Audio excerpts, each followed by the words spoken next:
Señor esté con ustedes. Y con tu espíritu. Lectura del Santo Evangelio según San Mateo. Gloria a ti, Señor Jesús.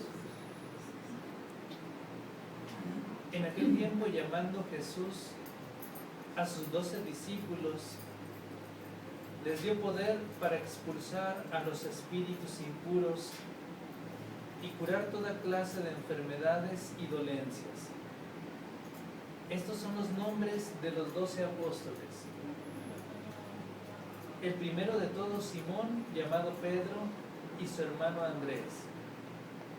Santiago y su hermano Juan, hijos del Zebedeo. Felipe y Bartolomé. Tomás y Mateo, el publicano. Santiago, hijo de Alfeo, y Tadeo. Simón el cananeo y Judas Iscariote, que fue el traidor. A estos 12 los envió Jesús con estas instrucciones: no vayan a tierra de paganos, ni entren en ciudades de samaritanos. Vayan más bien en busca de las ovejas perdidas de la casa de Israel. Vayan y proclamen por el camino, y ya se acerca el reino de los cielos. Palabra del Señor. Gloria a ti, Señor Jesús. Si gustan sentarse un momentito, por favor.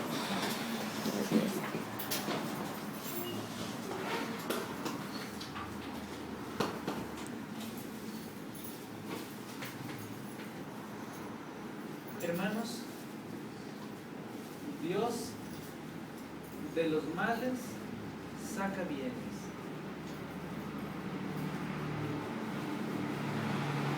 Como aquellos hermanos de José lo venden, y José en Egipto, puesto al frente de todas las posesiones del faraón, lo salva en el momento preciso. Dios siempre en su plan de salvación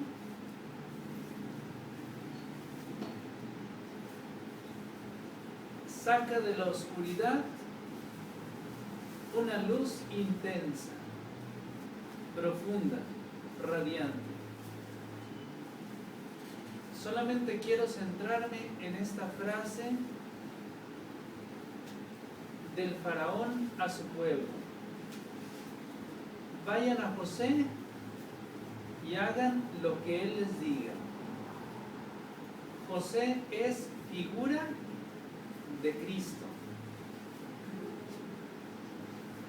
porque José es inocente, Cristo es inocente. Se ofrece por la salvación de todos, para que todos recibamos en nuestro corazón la gracia misericordiosa de Dios revelada en Él.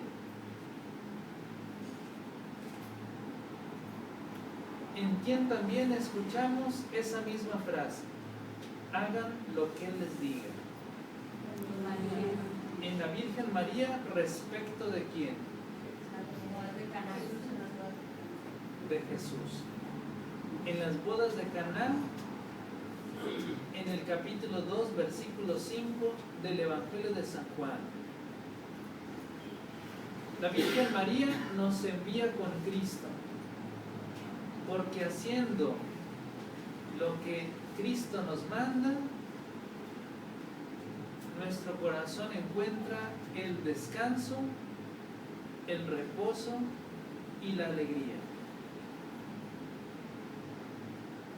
Cuando el faraón envía a todos con José, les manda hacer simplemente lo que dijera José, porque la palabra de José era palabra de vida,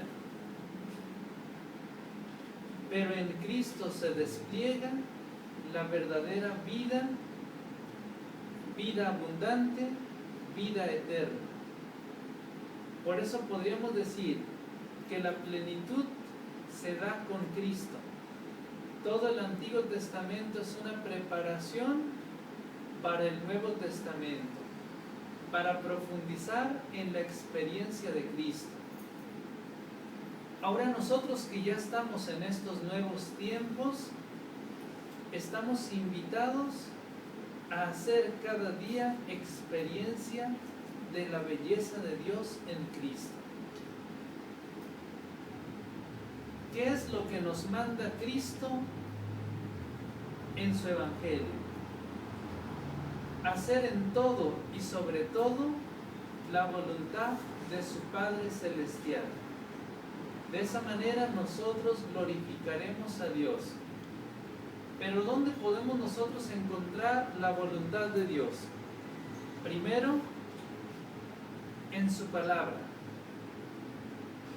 Ahí está expresada con sabiduría y claridad todo aquello hacia donde Dios nos pide que lleguemos y cómo recorrer ese camino. Por tanto, hay que conocer la palabra de Dios para saber lo que Dios nos pide. Segundo, en todos los acontecimientos que nosotros vayamos viviendo, descubrir en ello una oportunidad para unirte a Dios. Sean acontecimientos favorables, sean desfavorables, sean a nuestros ojos buenos, sean a nuestros ojos malos. Todo ayuda para unirte a Dios, porque todo se puede elevar y ofrecer a Él desde un corazón agradecido y en adoración. Por eso en la oración colecta antes de las lecturas escuchamos: concédenos, Señor Dios nuestro, adorarte con toda el alma y amar a todos los hombres con afecto espiritual. Donde expresamos nuestra verdadera adoración a Dios en el sacramento de la Eucaristía. La verdadera y auténtica liturgia se celebra desde Cristo, con Cristo y en Cristo. Y en Él nos ofrecemos a Dios Padre.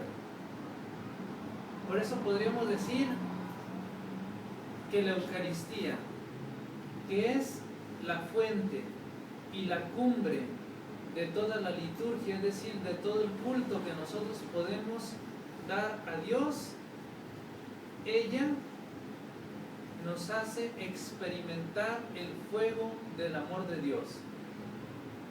En ella Dios se hace presente en Cristo. Por eso el Papa, antes de ser Papa, Joseph Ratzinger, expresó una profunda sentencia.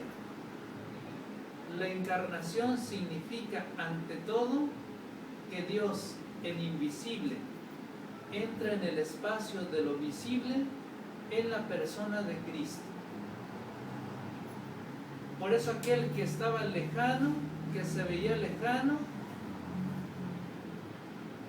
no que estaba lejano, sino que se veía lejano, se hace muy palpable, muy visible y muy audible en Cristo. Por eso dirá el apóstol San Juan en su primera carta, en el capítulo 1 y en los versículos 1 al 3: lo que nosotros hemos visto, hemos tocado, hemos escuchado acerca del verbo de vida, eso mismo se los transmitimos, para que ustedes estén en comunión con nosotros y todos con Dios. Por eso, en este admirable sacramento nosotros podemos ver al invisible, tocar con los ojos del corazón a aquel que está delante de nosotros y escuchar con el oído interior la profundidad de la sabiduría expresada aquí. Por eso podríamos decir, Jesús, como dice 1 Corintios 11:25 y Lucas capítulo 22, versículo 19, en donde Jesús expresa: hagan esto en conmemoración mía. Ese es el mandato de Cristo. Pero hay una palabra que expresa mayor profundidad, porque conmemoración lo podríamos nosotros entender como un simple recuerdo, como una simple memoria, y no, se utiliza la palabra memorial. Memorial actualiza y te hace vivir en el hoy la salvación de Dios. Por eso podemos decir, se actualiza es como el acercamiento presencial de Cristo que se te ofrece, se te da y se te entrega. Por eso cada vez que nosotros celebramos la Eucaristía, nos remontamos a ese acontecimiento central de nuestra salvación, el ofrecimiento de Cristo en la cruz. Podríamos decir que es como un encuentro. Dios viene a nosotros, nosotros vamos a Él. Y ahí es donde se pierde todo espacio y todo tiempo para nosotros vivir en este momento en el eterno presente de Dios. Y en ese encuentro Dios transfigura, transforma, reforma, restaura y hace renacer todo tu interior, porque es Él el que lo hace. Por eso en esta celebración encontramos la auténtica belleza de Dios que se nos entrega, que es la belleza de la verdad. Por eso bien lo decía el mismo San Buenaventura: la verdadera belleza es la belleza de la sabiduría. Pero hay muchos autores que dicen, la belleza hoy necesita redención, porque la belleza ahora solamente se quiere captar de modo externo, y la belleza es profundamente interior. La verdadera y auténtica belleza la encontramos en Cristo, quien desfigurado manifiesta el rostro invisible de un amor siempre nuevo. Por eso todo aquel que hace experiencia de Cristo se llena de ese amor, que se proyectará con intensidad en la eternidad. Ahora dice la aclamación antes del Evangelio de Marcos 1:15: el reino de Dios ya está cerca. Podríamos decir que no solamente está cerca, sino ya está en ti. Y como decía un teólogo protestante llamado Karl Barth, la unidad de las iglesias no se crea, sino se descubre. Así podríamos aplicar esto mismo a nuestro espíritu. El reino de Dios no solamente está cerca, sino hay que descubrirlo dentro de nosotros, para que desde nosotros también se transparente a aquellos que nos rodean. La Virgen María dejó que el reino de Dios irradiara profunda e íntimamente en ella, que entrara y que la cubriera con el resplandor de su luz, por medio de su Espíritu. Ahora dejemos que esa transparencia siempre viva de la gracia, que a nosotros también nos transforme, nos vivifique y nos acerque cada vez a la puerta del misterio. Que así sea. Que así sea. Un momentito de silencio.